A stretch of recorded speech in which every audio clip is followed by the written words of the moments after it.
How to review your Gemini activity history.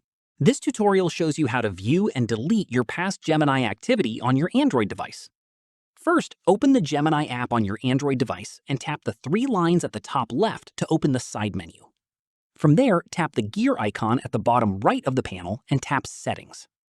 Once inside, tap Gemini Apps Activity. This will open an in-app browser taking you directly to your Google account's activity page where all your Gemini conversations and prompts are stored.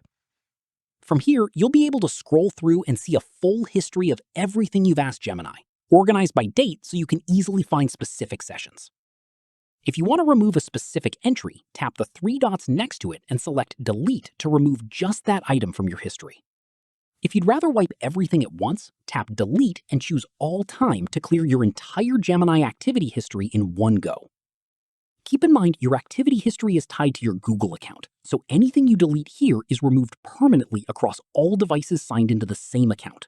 There's no way to recover deleted activity once it's gone, so make sure you're certain before clearing everything out first. And that's it. If this guide helped you review and manage your Gemini activity history, give it a like, subscribe for more Android tutorials, and tap the bell icon so you never miss an upload. See you in the next one.